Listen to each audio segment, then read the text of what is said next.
नमस्कार, आप देख रहे हैं न्यूज बायोस्कोप। मैं हूं आपके साथ सौरभ सिंह। झारखंड में चुनावी सरगर्मियां तेज हो चुकी है। लगातार सीजीएल एक मुद्दा बना हुआ है। अब इसी को लेकर कुछ जो स्टूडेंट हैं और शिक्षक भाजपा के चुनाव प्रभारी और सहप्रभारी शिवराज सिंह चौहान और हिमंता बिस्वा शर्मा से सांसद दीपक प्रकाश के आवास पर मुलाकात की है। कुछ मुद्दों को मैनिफेस्टो में शामिल करने को लेकर यहाँ पर उन्हें कुछ बात कही गई है। क्या कुछ बातचीत हुई है? लंबे समय तक बातचीत की गई है और किन मुद्दों के साथ आप लोग यहाँ आज पहुँचे थे?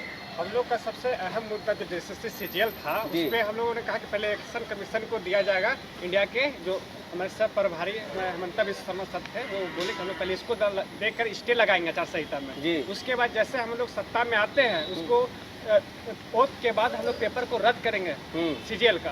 उसके बाद हम इसका सीबीआई जांच कराएंगे। और जो दूसरा हम लोग का मुद्दा था जेपीएससी, जो चेयरमैन बहुत दिन से लंबित है, 2 महीना से करीब, तो वो उसको भी नियुक्त करेंगे। जो भी प्रक्रिया है आगे की प्रक्रिया हम लोग आगे करेंगे। तो ये सभी जो हम लोग छात्र करने जो था, छात्र का मांग, उन सभी को पूरा करने का हम लोग पूरा आश्वासन मिला। बोले मैनिफेस्टो में भी हम लोग इसको डालेंगे। तो छात्र हम लोग बोले घबराए ना, हम आप लोग के साथ हैं और आगे भी रहेंगे। क्योंकि जिस तरीके से हरियाणा के तर्ज पर देखे हैं कि यहाँ उल्टा था और ओथ होने से विदिन रिजल्ट जारी किया गया 24,000, तो उसी के तर्ज पर झारखंड में भी जैसे हम लोग सत्ता में आते हैं, ये काम पेपर रद्द करने का काम करेंगे। तो ये हम पूरे झारखंड के छात्रों को बताते हैं, आप लोग सभी लोग पेपर तो रद्द हर हाल में होगा। रद्द का मतलब रद्द, तो जो लोग सोच रहे थे कि रद्द नहीं होगा, हर हाल में रद्द होगा।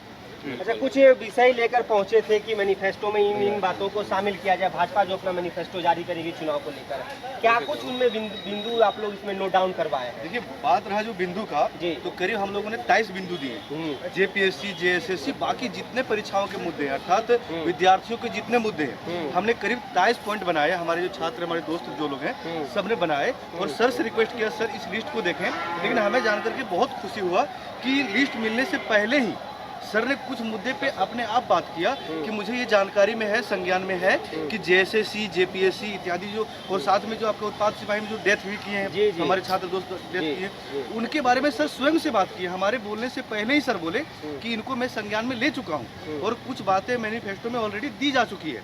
और जो रही सही बात है, क्योंकि मैनिफेस्टो भी जारी हुआ नहीं है, तो वो सर कह रहे हैं कि 2 दिनों के अंदर आप छात्रों को वापस बुलाया जाएगा और मैं आप छात्रों से ही पूछ कर क्या क्या मैटर होना चाहिए, क्या नहीं होना चाहिए, उसको मैं शामिल करूंगा।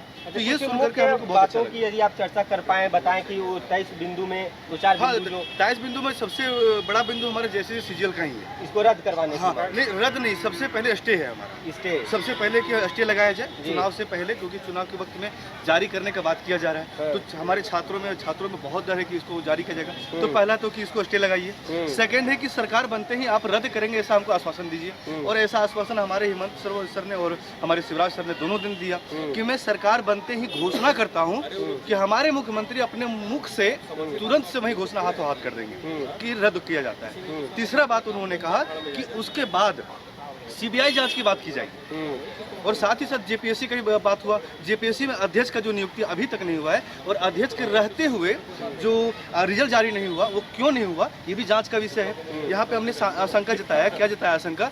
कहा कि देखिए, जेपीएससी का रिजल्ट बन चुका है और ये अध्यक्ष रहते हुए बन गया था, लेकिन जारी क्यों नहीं हुआ, तो ये जांच का विषय है। अगर लंबे समय तक इसको पेंडिंग रखा गया है तो हो सकता है रिजल्ट में फेरबदल हुआ हो। तो हमने सर से ये मांग किया कि सर जेपीएससी आप जल्दीबाजी में जारी ना करें, कोशिश करें कि पहले उसको देख लें कि रिजल्ट सही उससे बना है, फिर आप अध्यक्ष की नियुक्ति करें। क्योंकि सर ने कहा, देखिए मैं तो कहने को कह दूं कि सुबह मैं अध्यक्ष की नियुक्ति करूंगा और अगले सुबह में रिजल्ट जारी कर दूंगा, लेकिन सर ने ये कहा कि नहीं, मैं वैसा नहीं कहूँगा, क्योंकि ये वैधानिक प्रावधान है। मतलब बखूबी जांच होनी है, बखूबी जांच करके बखूबी जांच करके निर्णय लिया जाएगा। ये सब कुछ मुद्दा उसमें बात किया गया। अच्छा, क्या लगता है कि ये जो आश्वासन मिला है, यदि भाजपा सरकार में आती है तो इन बातों को, इन मुद्दों को फुलफिल किया जाएगा? देखिए, ये तो बोला जाता है कि आश्वासन मिला है और इसके बाद है उम्मीद भी है। क्या कि हम लोग उम्मीद बराबर करते हैं कि हो जाए, लेकिन एक और हम लोग यहाँ पे मुद्दा बातों को बोले हैं कि जब सरकार जब शपथ ग्रहण लेगी तो उसके बाद तुरंत 1 साल के अंदर में 1.5 लाख नियुक्ति होगा कैलेंडर वाइज, 1 साल के अंदर में। ये नहीं कि वो ये बात नहीं बोले कि हम 1 साल में ये सभ्य दे दूंगा। वो नहीं बोले हैं कि 1 साल में 1.5 लाख हम वैकेंसी देंगे, जो कि कैलेंडर वाइज देंगे, और उसके बाद फिर जो है हम धीरे धीरे कैलेंडर वाइज फिर हम नियुक्ति देंगे। एक छोटा बात कहना चाहता हूँ, ये कहना चाहता हूँ कि जो विश्वास की बात है, क्योंकि नेता तो आए दिन विश्वास देते रहते हैं और वो चले जाते हैं, सरकार में आते हैं भूल जाते हैं, और आपने उसी बात के बारे में पूछा हम लोगों से। लेकिन मुझे जहाँ तक विश्वास है, ये 2 व्यक्ति ऐसे व्यक्ति हैं जो समानता देखे गए कि अपने बात से मुकरते नहीं है, और इसीलिए भरोसा हम लोगों। देखिए, भरोसा का मेन रीजन ये है ना कि ये नहीं बोले कि हम 5 लाख 10 लाख नौकरी दे देंगे, ये बोले 2,87,000 वैकेंसी खाली है, उसी पर लेंगे। और पहले साल में जब शपथ लेने के बाद 1 लाख वैकेंसी जो है सो हम फुलफिल करेंगे। इस चलते विश्वास होता है। और इसी साल जब चुनावी साल था तो पिछला बार हम लोग, ये नहीं है कि हम लोग यहाँ पे थे, पिछला साल हम लोग जब 5 साल पहले हम लोग हेमंत सोरेन जी के पास भी थे, हेमंत सोरेन जी के पास भी थे। लेकिन देखिए, आज हम लोग, बहुत आदमी सोशल मीडिया में चलेगा कि बीजेपी का एजेंट है, लेकिन आप ये नहीं मानिए, हम लोग 5 साल पहले हम लोग को बोला जाता था कि हम लोग जेएमएम का एजेंट हैं। लेकिन ये चीज़ आप लोग सभी स्टूडेंट से, चाहे जो भी सुन रहे हैं आपके माध्यम से, कि हम लोग सिर्फ स्टूडेंट हैं, छात्र हैं, कोई पार्टी पॉलिटिक्स से नहीं है। और हम लोग अपना जो है सो व्यथा सुनाने के लिए, क्योंकि हम लोग टाइम जो है सो ये चीज़ नहीं इन्हीं से लिए। इससे पहले हम लोग कल्पना सोरेन मैम से भी टाइम मांगे, उनके आवाज़ पर जाते थे, नहीं मिलते थे। हेमंत सोरेन जी से भी टाइम मांगे, नहीं। मंत्रियों से टाइम मांगे, नहीं। जब टाइम नहीं मिलने के बाद, जब हम सत्ता पक्ष के पास गए, सत्ता पक्ष जब टाइम नहीं देगा तो हम लोग किसके पास जाएंगे? विपक्ष के पास। और हम लोग विपक्ष के पास आए, और हम लोग जो है सो हम लोग ये नहीं बोले हैं कि ये चीज़, हम लोग सिर्फ बात हुआ है यहाँ कि कितना वैकेंसी आप दीजिएगा। सीजीएल मुद्दा जो है सो बहुत हॉट मुद्दा है आज के समय में। इस समय जाइए ना कि सीजीएल मुद्दा, समझ जाइए कि आप सुन रहे होंगे कि हर वैकेंसी इसमें करप्शन का शिकार हो गया। तो आप, जैसा कि ये सीजीएल मुद्दा में लंबे समय से छात्रों के साथ कार्य करते आए हैं, जो अभी आश्वासन मिला है, जो चीज़ें स्पष्ट हो पाई है, क्या लग रहा है कि जो भी चर्चा चल रहा है कि सीजीएल का जो रिजल्ट अनाउंस हो सकता है, अब आप लोग क्या चाह रहे हैं कि इसको फिलहाल स्थगित किया जाए? यहाँ से क्या आश्वासन मिला है? यहाँ से हम लोगों को आश्वासन एकदम मिला है, और मतलब एक अच्छा आश्वासन मिला है जिस पर हम लोग विश्वास कर सकते हैं। इन्होंने कहा है कि इलेक्शन कमीशन ऑफ इंडिया के तरफ से जल्द से जल्द ये एग्ज़ाम का जो रिजल्ट है उसको रोक लगाया जाएगा।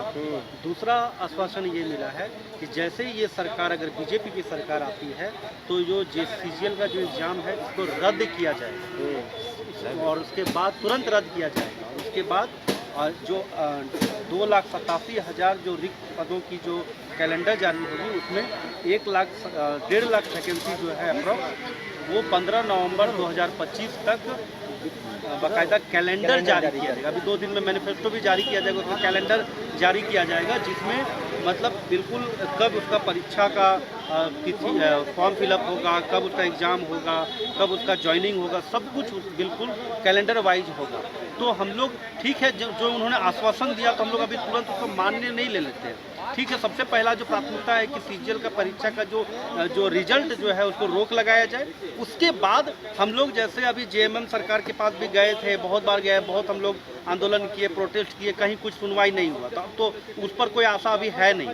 और जिस तरीके से गड़बड़ियाँ हुई है, और जिस तरीके से पेपर लीक, सेटिंगबाज, सेटर, ये सब जो मामला सामने आया है, तो अब जो है इस पर विश्वास उतना हो नहीं रहा है।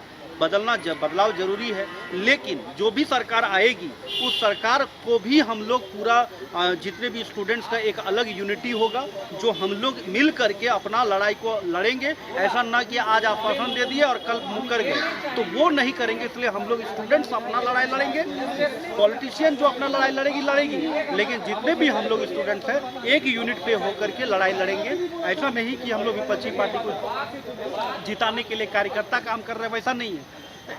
हम लोग स्टूडेंट हैं, हम लोग स्टूडेंट मिल करके हम लोग अपना लड़ाई लड़ेंगे, जो स्टूडेंट्स के हित के लिए काम है। चलिए, तो देखिए जीएसएससी सीजीएल जो पूरा राज्य भर में मुद्दा बना हुआ है, पक्ष विपक्ष की ओर से लगातार इस मुद्दे को लेकर बयानबाजी देखने को मिल रहा है। और जो छात्र हैं जीएसएससी के जो कैंडिडेट जिन्होंने इस एग्ज़ाम को दिया, वो अभी हेमंता बिस्वा शर्मा और शिवराज सिंह चौहान से मुलाकात करके आए हैं और कुछ बातों का उन्होंने जिक्र किया कि 23 बिंदु लेकर पहुंचे थे कि जो भाजपा की मैनिफेस्टो जारी की जाएगी उसमें इन बातों को ऐड किया जाए। इसके साथ ही सीजीएल एग्ज़ाम की जो रिजल्ट घोषित होने की संभावनाएं जताई जा रही है, इसे फिलहाल स्थगित किया जाए, उसके बाद इसकी जांच होनी चाहिए। लेकिन इन सब के बीच सबसे अहम सवाल यह है कि क्या भाजपा जिस प्रकार से इन्होंने बताया कि सत्ता में आने के बाद इस एग्ज़ाम को रद्द करवाएगी, उसके बाद इसकी जांच होती है और मैनिफेस्टो में इन छात्रों के जो विषय हैं उसको शामिल किए जाएंगे, ये सब फुलफिल हो पाती है कि नहीं, यह देखना काफ़ी दिलचस्प हो जाएगा।